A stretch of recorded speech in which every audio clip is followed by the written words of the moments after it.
Saludos mi gente, buenas noches o buenas tardes, ya casi es de noche por acá. Aquí estamos para continuar con los estudios que hemos estado haciendo de este precioso libro de Apocalipsis.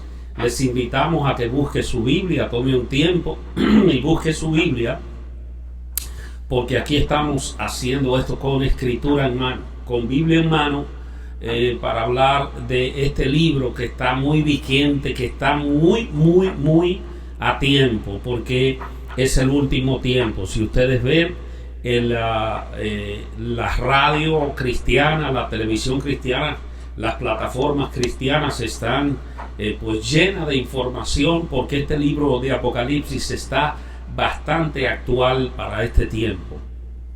Ya tenemos más o menos 8 días y apenas vamos por el capítulo 2. Hoy vamos a continuar con el capítulo 2 donde terminamos, pero antes de comenzar quiero darles gracias por acompañarnos en esta plataforma de Facebook y en nuestra plataforma de YouTube, Raúl Santos TV, y lo que está pasando también.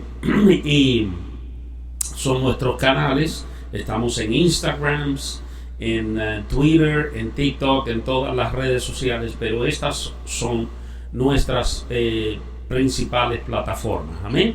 Así que recuerde suscribirse, nos da un like y nos comenta para que YouTube y usted nos ayuden a seguir creciendo. Amén. Pues entonces terminamos ayer mirando la frase "si no te arrepientes", que está antes, y dice: vendré pronto a ti y quitaré tu candelero de su lugar. Ahí terminamos. Entonces, ¿dónde seguimos? Aparentemente, a menos o a corto plazo, los efesios consideraban esta advertencia. Ellos le estaban poniendo asunto a la advertencia, porque en el fondo quien estaba declarando cuál era la situación de la iglesia era el Señor Jesucristo, quien se identifica a sí mismo como el último, el primero y el último, ¿verdad? Como la primera letra del alfabeto griego, el alfa y la omega, él se identificaba. Entonces, por ejemplo, ustedes, quienes forman parte de la iglesia en este tiempo, puede ser una iglesia muy famosa y celebrada por todo el mundo. Ustedes pueden estar llenos de un espíritu sano y no hacen nada de acuerdo a la carne, sino todas las cosas de acuerdo al espíritu. Entonces ustedes están plenos en Cristo Jesús. Amén. Por ejemplo, Ignacio escribió que al parecer los efesios regresaron a su primer amor sin comprometer la pureza doctrinal. Eso no es siempre un balance fácil de mantener, pero los efesios al parecer la mantuvieron al menos por un tiempo. El Señor continúa hablándoles y les dice: pero tienes esto, que aborreces las obras de los nicolaitas, los cuales yo también aborrezco. Así se expresa el Señor. El Señor deja saber que Él tiene enojo con ciertas personas. Amén. Quiero saludar a la gente de Buenos Aires, Paola Algañares, que está conectada, nuestros amigos en Finlandia que siempre nos ven, la gente de las naciones. Bendiciones para todos. Más al final vamos a sacar un tiempo para saludar a todos. Amén. Déjenos sus comentarios, comente lo que estamos hablando, déjenos sus experiencias, y hágalo siempre con una Biblia, ¿ok? Dice el Señor: pero tienes esto, que aborreces las obras de los nicolaitas, las cuales yo también aborrezco. Jesús probablemente, para que los efesios no se desanimaran más después de esta caterva de corrección que el Señor le da otra alabanza a la iglesia. El Señor le pasa un pañito tibio. Espérense, que nosotros también lo hacemos con amor, reconociendo el amor que hay en ustedes. Amén. Y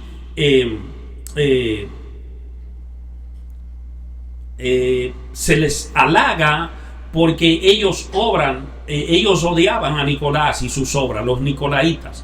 Pero ¿quiénes son estas personas? ¿Quiénes eran los nicolaitas? ¿Y cuáles eran esas obras que el Señor estaba quejándose de ellas? Amén. ¿Cuáles son esas obras? Bueno, la doctrina de estos entes, de los nicolaitas, también condenado en Apocalipsis capítulo 2, verso 15. Y en ese pasaje se relaciona ¿a qué? A inmoralidad e idolatría. Cosas que siempre el Señor ha considerado como abominación, ya que tenemos un Dios muy puro, un Dios muy santo, en el cual no hay oscuridad, no hay engaño, no hay pecado. Por ejemplo, Ireneo escribió al final del segundo siglo y describe lo que él sabía de los nicolaitas. Los nicolaitas son los seguidores de aquel Nicolás, quien era uno de los primeros ordenados al diaconado por los apóstoles. Escuche bien, ellos llevaban vidas de indulgencias sin ninguna restricción. El carácter de estos hombres es plenamente señalado en el Apocalipsis de Juan al enseñar que es un asunto indiferente el practicar el adulterio. Escuche bien lo que ellos estaban tratando de enseñar en la iglesia de Éfeso, que practicar adulterio era un asunto como sin importancia, y que comer cosas sacrificadas a los ídolos tampoco tenía importancia, ¿no? Así que ya ustedes saben lo que le estaban enseñando al pueblo. Hipólito era un estudiante de Ireneo, escribiendo a principios del tercer siglo, asoció a los nicolaitas con los gnósticos. ¿Entienden? Los gnósticos. Hay, sin embargo, entre los gnósticos diversidad de opiniones, pero Nicolás no ha sido causa de la combinación amplia y difuminada de estos hombres malvados. Él salió de la doctrina correcta y estaba en el hábito de incluir indiferencia en cuanto a vida y comida, refutación de todas las herejías en el libro 7, capítulo 24, volumen 5, página 115 del libro de Hipólito, este escritor. Algunos han enfatizado los significados de la palabra que comprenden el nombre Nicolás. Nikolaos significa literalmente conquistar al pueblo. Basados en esto, algunos puntos presuntuosos de reclamos de autoridad apostólica y del corazón que propone jerarquías y separa al clero de lo laico. Quizás los nicolaitas cumplieron con todos estos aspectos. Al ser un sistema típico del gnosticismo, idólatra, inmoral y jerárquico, con misterios escondidos u ocultos. Los nicolaitas, como todos los engañadores que llevan al cuerpo de Cristo, reclaman que ellos no estaban destruyendo el cristianismo, sino que estaban presentando una versión mejorada y modernizada de ellos. En este tiempo yo me pregunto, ¿qué es lo que te dicen que puedes hacer? Porque yo entiendo, he escuchado, hay gente que dice voy a tal iglesia, mi pastor es fulano de tal, yo le sirvo a Cristo, yo hago esto, yo hago aquello. De repente entra una conversación, bueno, nosotros con esta libertad que tenemos en Cristo podemos, si ya no queremos vivir con nuestra esposa, o queremos ir cambiando de relaciones, o queremos ir a la discoteca, darnos unos traguitos y una fiestecita, o queremos jugar una lotería o hacer cosas como estas. Señores, por Dios, el cristiano, el creyente, el discípulo se mantiene fiel a la palabra de Dios y a su santidad que Él exige, o no haga nada, porque está usted desperdiciando su tiempo. Porque Dios, a una persona que esté en pecado, no es verdad que es su espíritu, Él va a dejar que actúe en esa persona que tiene un pie en las aguas y otro en la tierra, o sea, alma fragmentada. Amén. El Señor dice que Él aborrece sus obras. Estas son poderosas palabras en cuanto a que estas vienen de ¿quién? De nuestro Salvador, quien es tan rico en amor, quien quiera que fueran los nicolaitas. y sea que fuera que ellos hicieran o enseñaban, aprendemos algo sobre ellos de la opinión de Jesús. Aprendemos que que el Dios de amor aborrece que el pecado y que quiere que su pueblo también aborrezca el pecado y permanezca en su santidad. Jesús advierte una cosa y dice esta palabra: el que tiene oído, oiga lo que el Espíritu dice a las iglesias. El que tiene oído. Esto califica a todos. Escúcheme, todo. Él está diciendo, todo el que tenga estas dos antenas aquí colgadas que se llaman oídos, eso los califica. Eso los califica. Oiga lo que el Espíritu dice a las iglesias. Todo aquel que pertenece a la iglesia del Señor y tiene dos oídos, escuche, dice el Señor, o al menos a todos los que escuchen. Esta carta no fue escrita solamente para la iglesia de Éfeso y del apóstol Juan, está escrita para nosotros y para todos los creyentes a través de los siglos. Oiga lo que el Espíritu dice a las iglesias. Cada una de estas 7 cartas aplica a todas las iglesias.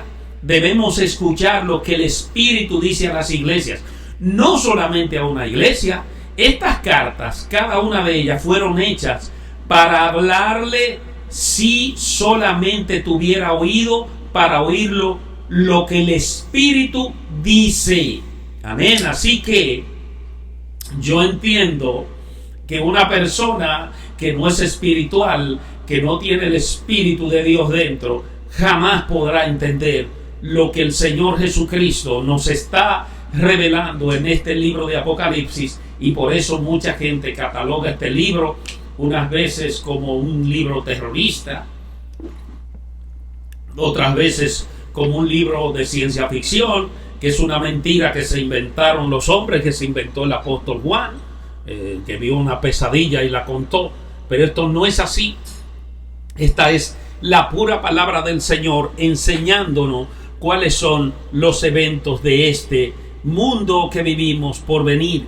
Las iglesias de la tierra están rociadas por todas partes con, por ejemplo, cabezas calvas de antiguos pecadores, de los cuales su cabello ha sido desgastado por la fricción constante de sermones incontables, los cuales han sido apuntados hacia ellos y que han sido observados y que han golpeado al hombre de la banca de atrás. Escúcheme, es lo que está diciendo. No hay una gente que pueda decir que no ha escuchado una palabra, porque aun cuando no se ha detenido a escucharla, se da cuenta que al cambiar un televisor, al cambiar un radio, al abrir una aplicación del teléfono, al ver una red social, aparece alguien con una advertencia de parte del Señor.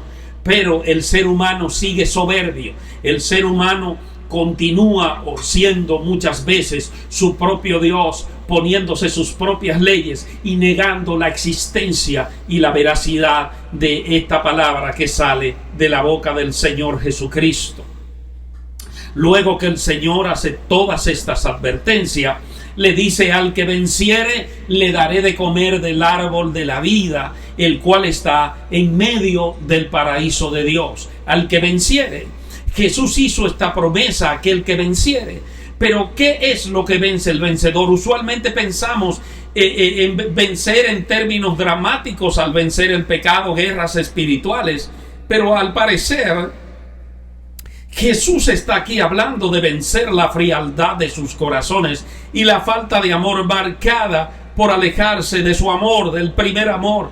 Dice: le daré a comer del árbol de la vida.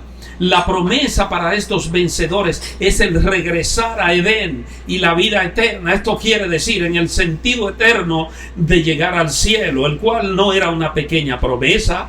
La iglesia que estaba amenazada con la remoción de la presencia de nuestro Señor Jesús, también quiere decir en el sentido de ver los efectos de la maldición que se aleja de nuestras vidas por medio de nuestro andar en el amor de nuestro Redentor y Salvador Jesús de Nazaret.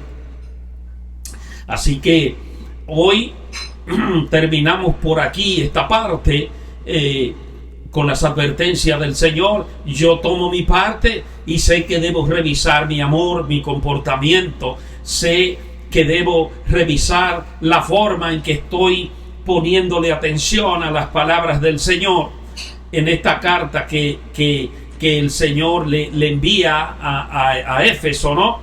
Y entonces ya para la próxima parte que nos toca, venimos hablando de la carta a Esmirna, que como ustedes sabrán, el Apocalipsis, su primera parte, toma tiempo para enviar estas cartas a las 7 iglesias. Vamos a entrar ya a Esmirna, que es la iglesia que nos toca. Así que muchísimas gracias a ustedes por compartir con nosotros este momento, y ya en la próxima ocasión vamos a continuar con la iglesia de Esmirna. En verdad no sabemos cuánto tiempo vamos a tardar en esto, cuánto tiempo vamos a tardar estudiando este libro de Apocalipsis, pero tómenos el tiempo que nos tome, lo vamos a hacer. Muchísimas gracias. Recuerde suscribirse a nuestro canal Raúl Santos TV, o a Lo que está pasando, que son 2 canales, uno de noticias y uno para el Evangelio. Así que, y apóyenos aquí también en nuestra plataforma digital de Facebook. Dios le bendiga. Muchas gracias. Hasta la próxima.